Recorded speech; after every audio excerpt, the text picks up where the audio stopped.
Hey, good morning, Discovery. Great to see everybody. Welcome. If you're a guest here, really glad that you're choosing to be with us this weekend. And we have people still making their way into the room. So if you got some extra seats there in the middle and can kind of scoot in a little bit, that'd be great. I know it gets uncomfortable, sitting next to people you don't know, but this is a good chance to exchange names, numbers, whatever you need to do. Anyway, scoot in. That would be great. Hey, how many of you were out here for the Pumpkin Bash on Friday night? It was absolutely amazing. My family and I had a great time. We came out as well. And I just got to tell you, those of you that made chili, my mouth is still on fire from a couple of those. Number 5, you know who you are. But man, it was epic. So cool, and so grateful for all of the volunteers and the leaders that made that happen.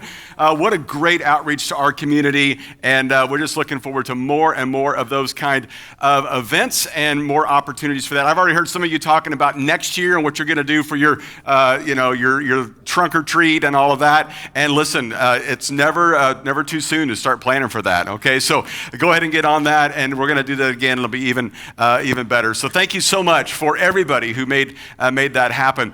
We are in a series we've been doing around here for the past few weeks called Dark Room, and we're talking about this process that all of us go through in our life where you just kind of have to go into this dark stage where almost like photography, where things get kind of broken down and refined and changed to bring out something better that can handle the light and can kind of bring out the goodness in us. And we're looking at these various people in the Bible that kind of went through that, and we're learning from them and how they weathered it and how we can weather it as well. So for the crowd participation part, I'm going to say a sentence and you fill in the blank. Life is like... Oh, I knew you'd say a box of chocolates, but that's wrong. Life is like tetherball, okay? Let's talk about tetherball for a minute. Can I just vent with you for a little bit? I hate tetherball.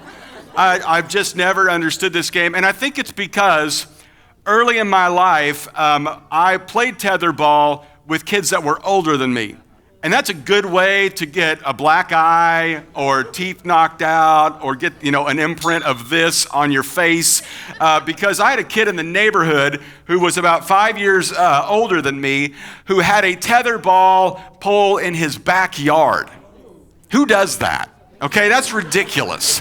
But his dad had actually poured a concrete slab for it, and the pole was there, and the ball, and he'd always go, let's come over and play tetherball. Well, of course, he was twice my height, and he'd just get there and sling that thing around, and it would just go really fast, and I'd get hit with it, and I'd always lose, and I hated tetherball. I'm convinced, this is my own personal theory, can't prove this, the person that created tetherball was a tall kid that couldn't play basketball. He couldn't put the ball in the net, so he decided, let's just put it on a pole so I don't have to chase it, and I'll still be good because I'm tall, because tall people rule at tetherball. So I hated tetherball, but the reality is life is a little bit like tetherball. And you know what I mean? Everything's going along good, and then you get hit, and it starts going the other way. I mean, for some of you, that's just, the life you're living right now. Things are going along good, and suddenly, car breaks down. Oh, no. Things are going good, and then suddenly your kid gets an ear infection again. I mean, how many of you bought stock in the amoxicillin pink stuff, refrigerate and shake, and it's just constant. It's like you just give it out for breakfast after a while. And maybe for you, it's, just the trials of life of, you're going along and, then suddenly your kids, flunk a class or, the Bruins can't tackle or the Rams get a losing streak or the Dodgers lose, you're like, oh, you're gotta be kidding me, It's just rough. Now, sometimes it's a lot more serious than just that. It's things like, for you early on, your parents got a divorce. And that just changed the trajectory of your life.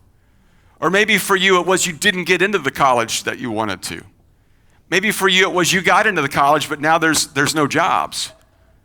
Maybe for you, it was you're still single and thought you'd be married by now. Maybe it's a struggle with infertility. Maybe it's a failed adoption. Maybe it's just the trials of having kids and raising them. Maybe it's your own divorce that you went through. Maybe it's about with cancer. Maybe it's a DUI or a child that went to prison and it's just like life keeps knocking you around. In fact, there's this kind of theory that a lot of us have, and it's this assumption that we have that if life is good, then God is near. When you think about this is kind of the things that we say, right? When life is going good, we say, God is near. Hey, I got that promotion. Oh, God is good. I got a parking space at the mall on Black Friday. Oh, the Lord has blessed you, you know? And these are where I come from, because I lived in Kentucky for 9 years, and that's where a little bit of the accent comes from. The phrase was, that's a yay God. It's a yay God. Your high school football team won, yay God. You know, you got that sale this weekend at Home Depot. It's a yay God. Patrick Mahomes will only be out for a couple weeks. Yay God. It's all the good stuff that we celebrate. And so what we tend to think is if life is good, then God is near. And so the flip side of it must be true as well. And that is if life is not good, then God is not near. Because we tend to think that if things are going bad in my life, then God has somehow exited your life. And maybe that's the struggle you find yourself in. And you've said these phrases before, and I've said these phrases before of, why do bad things happen to good people? Why is it that God doesn't seem to be working in my life anymore? Why is it that I prayed for this and God still allowed it to happen? Did God cause it to happen? Where is God when it hurts? And it's a little bit like this tetherball game of life, like God is this pole, and every time we get hit, we get further and further away from God, and we think God must not be evident in my life. And if you've ever been in that situation before, or you're in that situation right now, can I just tell you, this series is for you. In fact, this series is designed to help everybody who struggles through a dark room in your life, and many of us are in that right now. I had a mom come up to me last weekend and say, my son said to me, I can't wait till I get to be your age when you have no more dark rooms. And she said, it's not something you ever grow out of. It just changes with every season of life.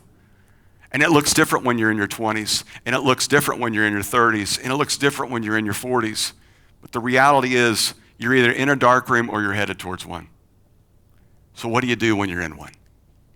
So over the last few weeks, we've talked about some amazing characters that we read about in the Bible, from the Apostle Paul to last week we talked about David and just kind of the difficulties they went through and where God was in that. In fact, we do a podcast where we kind of talk about the message during the week, and if you want to check it out, this past week we talked about the dark room in your 20s, and then next week we'll talk about dark room in your midlife crisis kind of phase. And this week we're going to talk about one particular character that happened to deal with a dark room in his life that lasted a really, really long time. And for those of you that feel like you're in a dark room right now and you're getting hit with the tetherball all over the place and you're getting further and further away from God, I think today is exactly what you need to hear. The guy we're going to talk about today is a guy by the name of Joseph, and he comes from one of the most dysfunctional families you will ever hear about. In fact, if Maury Povich was around back then, their family would have been on, or the Jerry Springer Show or something like this. In fact, I think this is one of the reasons to actually believe the Bible, because if you're creating a religion and making up a bunch of stuff, you wouldn't put these kind of stories in there. Because it doesn't make your God look very kind, and it doesn't make people look like they've got their act together. And this family was a mess. And Joseph comes from a particular family where he had 11 other brothers, and his dad was a guy by the name of Jacob, and Jacob was a guy that played favorites because Jacob loved Joseph more than any of his other kids. That's dysfunction number one. And one of the reasons Jacob loved Joseph more than his other, because Jacob loved Joseph's mom more than any of his other wives. That's right.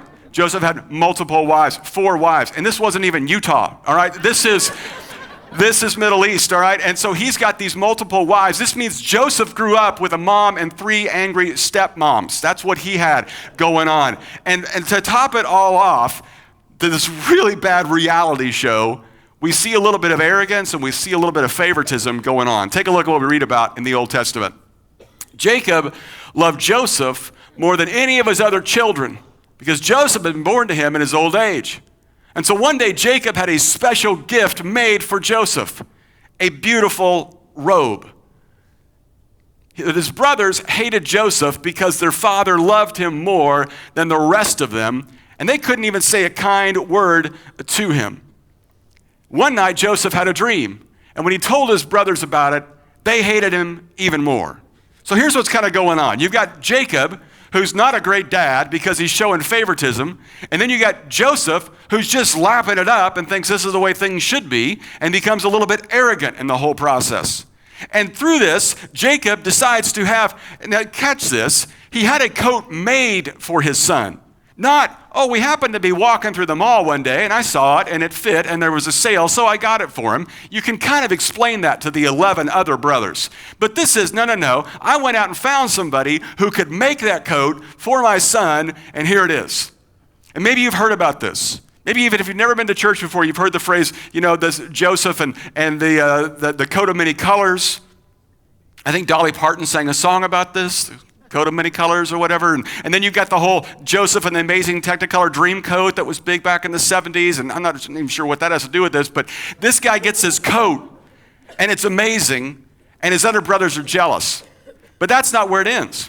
One night, Joseph has this dream. Now think about this for a second. First of all, you've got the whole gift giving thing. It's a little bit like Jacob gave Joseph an Apple Watch, okay? And all of his other kids got Christmas socks. That's basically what he's gotten there.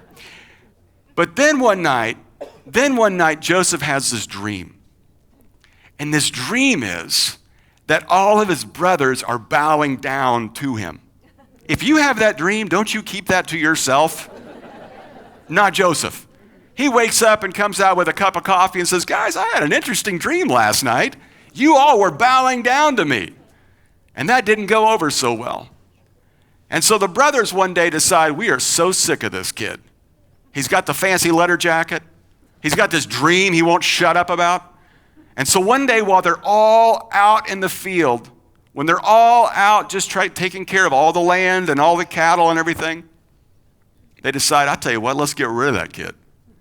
And they begin to argue what to do with him. And they don't know what to do with him, so they decide to put him in this pit while they decide what to do with him. And Joseph can overhear them talking about, should we kill him? Should we not kill him? And then one of his brothers speaks up. Judah said to his brothers, what will we gain by killing our brother? We'd have to cover up the entire crime. Instead of hurting him, let's sell him to those Ishmaelite traders. And these were guys that were kind of coming by. They would trade stuff back and forth. It continues on here. After all, he is our brother, our own flesh and blood. And his brothers agreed.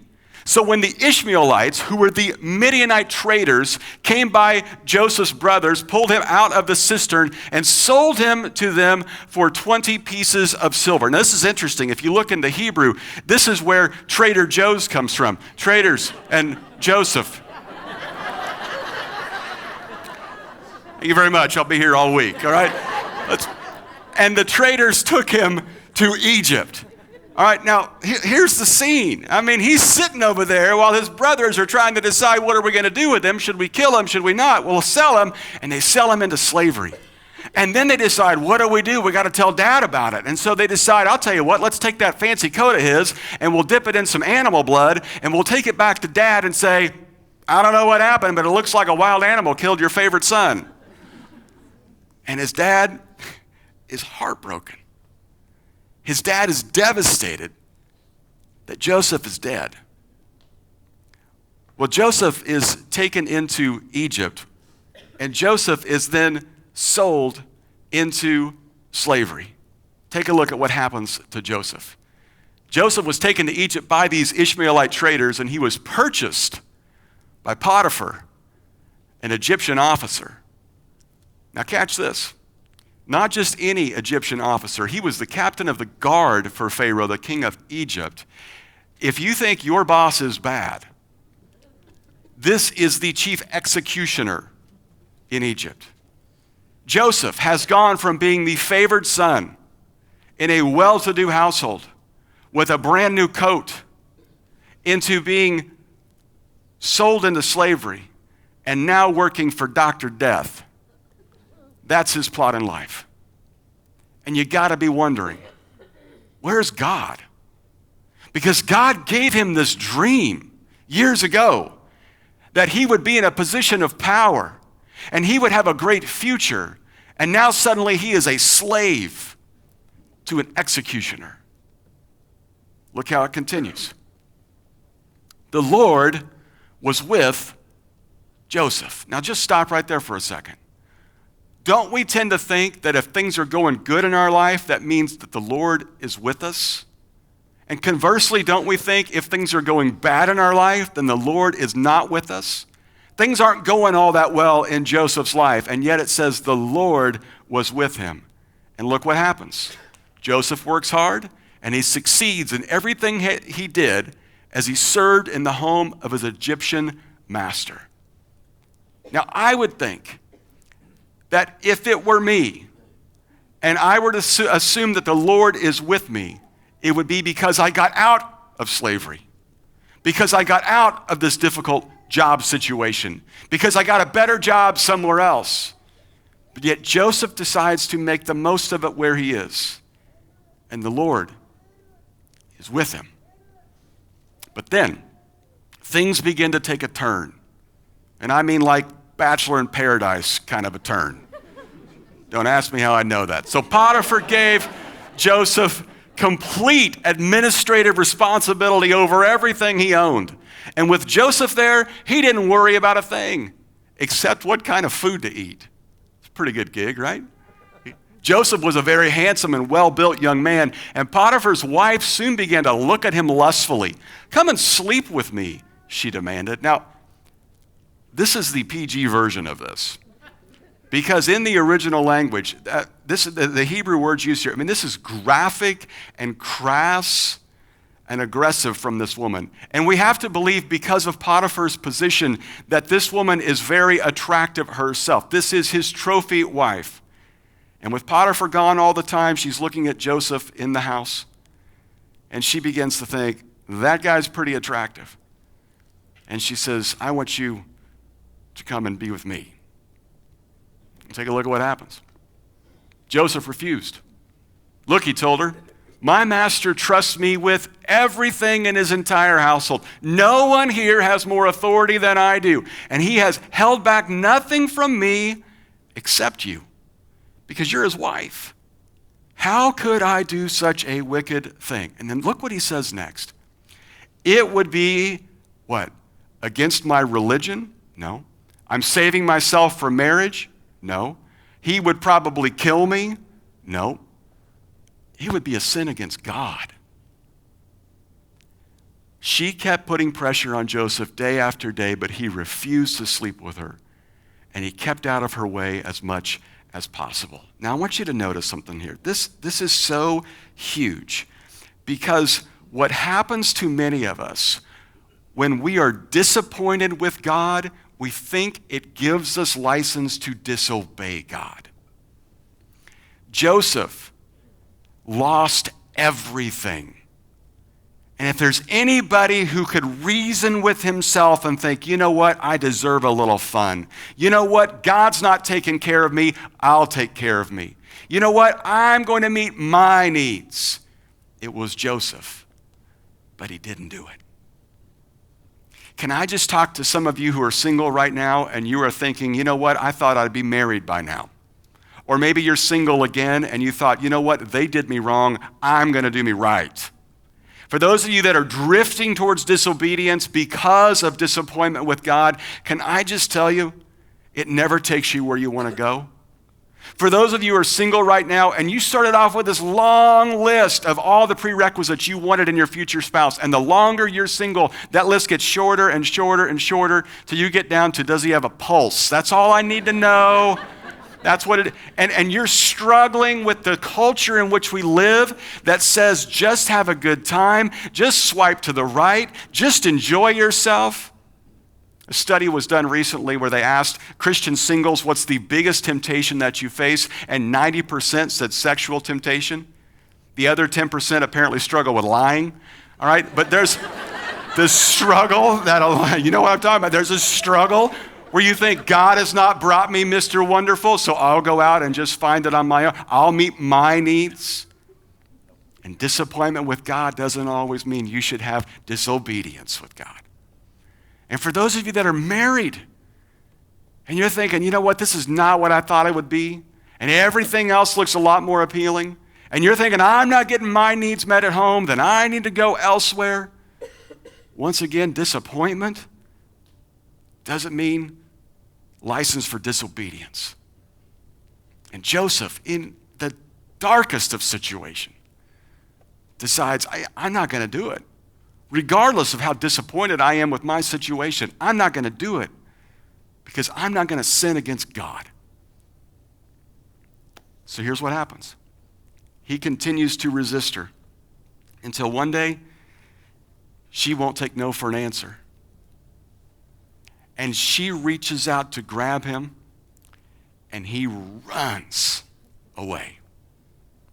Now, this is so key because I know a lot of us tend to think, well, I'll just stick around till the temptation gets too bad. By the time it reaches that point, it's too late. Joseph runs. And she grabs out and she grabs a hold of his new coat, and it gets left behind. And he runs out, nothing but his boxer shorts probably, out the door because he wants no part of this. And she's so embarrassed and she's so mad, she calls in the security and says, he tried to attack me.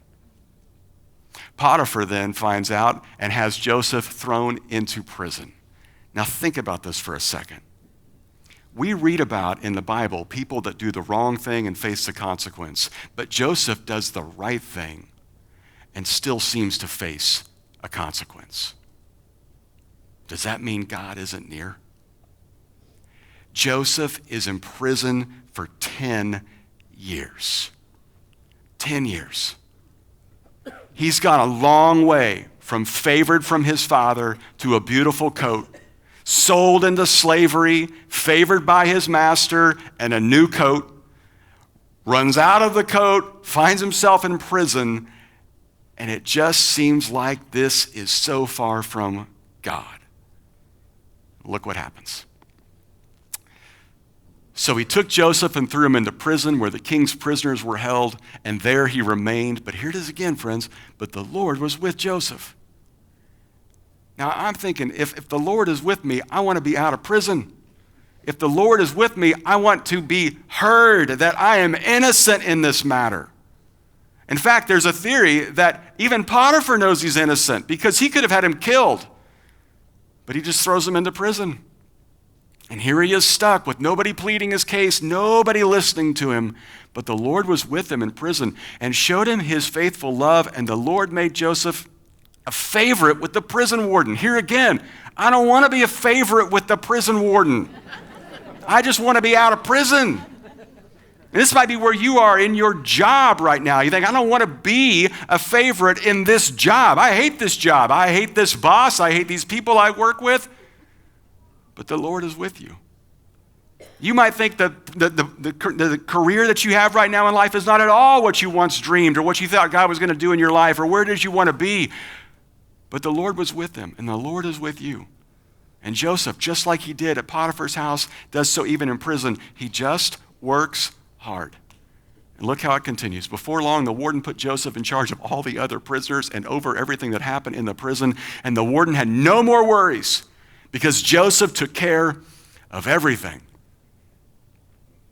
The Lord was with him and caused everything he did to succeed. Is it every dream he ever wanted? No. But it is his favor even there. So here's what happens. Joseph's in prison for 10 years, and then the Pharaoh has a dream. And everybody tried to interpret dreams back then. And so he's calling in all of his wise men saying, what does this mean? Nobody knows what it means. And one of the guys that works for Pharaoh, a cupbearer who had done time with Joseph, says, you know what, I met a guy in prison who actually was able to interpret dreams. And the king says, I'm at my wit's end right now. Bring him up here. He comes up and he says, here's the dream. The dream was there are 7 skinny cows and they eat up 7 fat cows. What does that mean? And Joseph says, I'll tell you what it means. It means you're going to have 7 years of plenty and then 7 years of famine. So you better store up. And the king is so overwhelmed by this. Look at how he responds to all of this. Joseph's suggestions were well received by Pharaoh and his officials. So Pharaoh asked his officials, can we find anyone else like this man so obviously filled with the Spirit of God? I mean, he didn't even believe in Joseph's God. Now he does. Then Pharaoh said to Joseph, since God has revealed the meaning of these dreams to you, clearly no one else is as intelligent or wise as you are. You will be in charge of my court, and all my people will take orders from you. Only I, sitting on my throne, will have a rank higher than yours. Catch this. Joseph, favored by his dad, brand new coat, sold into slavery, favored by Potiphar, brand new coat, thrown into prison, favored by the warden, brought up before the Pharaoh, and now a new coat, but one of royalty. He's number 2 in the land. Things play out exactly the way Joseph said. 7 years of plenty. He's storing up food, storing up food. 2 years into the famine, guess who comes knocking on the door for food? Joseph's brothers. And they show up because their dad has sent them to find food in Egypt, and they don't even know Joseph is alive. They don't even recognize him because it has been 22 years. And Joseph decides, it's time for me to tell them. Look at what happens next. He says, guys, it's me. I am Joseph. Is my father still living? His brother, this must be the understatement of the Bible. His brothers were speechless. I mean, and the next words out of their mouth must have been, it was his idea, okay? I voted against it, but you know what? They all wanted to. They were stunned to realize that Joseph was standing there in front of them. Not only is he alive, but he's the second most powerful person in the land. Joseph continues, please come closer. So they came closer. And he said again, I am Joseph, your brother, whom you sold into slavery in Egypt. Just to remind you what it is you did. But don't be upset. Or in the actual translation, don't be scared. Don't be angry with yourselves for selling me to this place. Now, why would he say that? Look what he says next. It was God who sent me here ahead of you so that I could store up food, so that I could give it to you to preserve your lives. In other words, God has been with me. God has been writing a bigger story than you even knew. Look how he wraps all this up in this next verse. You intended to harm me, but God intended it all for good. He brought me to this position so I could save the lives of many people. Now think about that for a second. If that were you, and you had just come through this dark room in your life, would you have been so willing as to say, you know what, God's got this, He's behind this, I forgive you? And here's why Joseph was able to do that. Because when Joseph went through the dark night of the soul, the dark room, he let God work on his heart. In fact, look at this quote from a guy by the name of St. John of the Cross back in the 1500s. He says, in the dark night of the soul, God is able to take away all of these vices and create virtues within us. And through the dark night, pride becomes humility, greed becomes simplicity, wrath becomes contentment. Luxury becomes peace, gluttony becomes moderation, envy becomes joy, and sloth becomes strength. No soul will ever grow deep in the spiritual life unless God works passively in that soul by means of the dark night. In other words, what you think is the end of your life, God says, oh, this is just the beginning. I am telling a bigger and better story through your life that's not just based on your circumstances. So here's my question for you. How do you respond in the dark room? How do you respond if you really believe that God is with you in the dark room? Some of you are in it right now and you're facing it.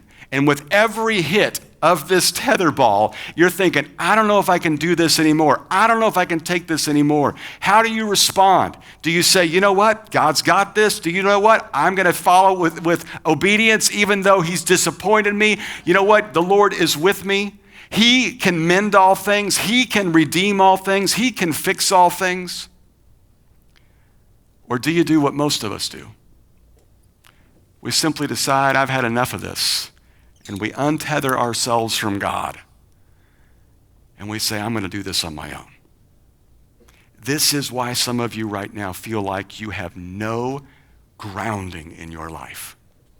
Like you are hurling through space, tethered to nothing, aimless, no future, constantly wondering what to do about your past, scared to death of what might happen next, because you've decided you don't need God anymore.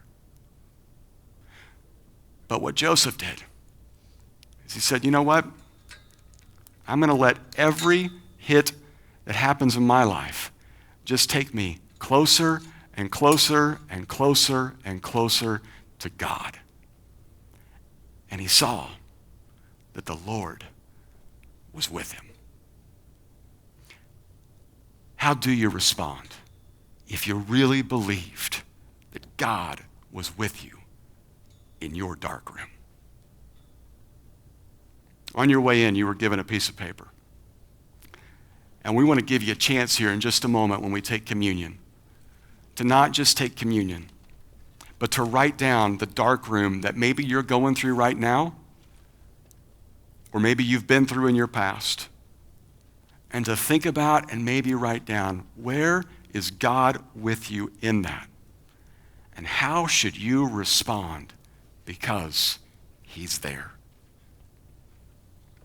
For those of you that are in community groups around here, or maybe you can just do this around the dinner table with your family, here's a few questions you can talk about. Don't worry about having to write all these down. They're on the Discovery Church app. Just download that. What areas of your life are good right now? How often do you assume life is good, then God must be near? How would you have responded if you were Joseph? And in what area of your life do you need to know God is near? See, friends, the truth is God doesn't move. We do. And many of us are running from him right now. But what if you came back? What if you came back and you said, you know what? I'm going to let every difficulty in my life take me closer to God rather than further away. Don't you think that dark room would get a little brighter? Let me pray for us. God, thank you that you're with us. Thank you that you're with us through the darkest of nights, through the most difficult of circumstances. Thank you that you walk with us through every one of these trials. God, I know right now in this room and those watching online, there are people that are overwhelmed with the trials of their life. They're overwhelmed with all the hits that they're taking, and every bit of them wants to just go their own way, do their own thing, find their own pleasure or comfort. God, would you just keep driving us closer and closer to you? And so, God, as we take a few moments to take communion together, to write out our story, to figure out where you are in this, and to decide to just give our life over to you, would you just make it so clear in our time right now where you are and that you are with us. And we pray all of these things in Jesus' name. Amen.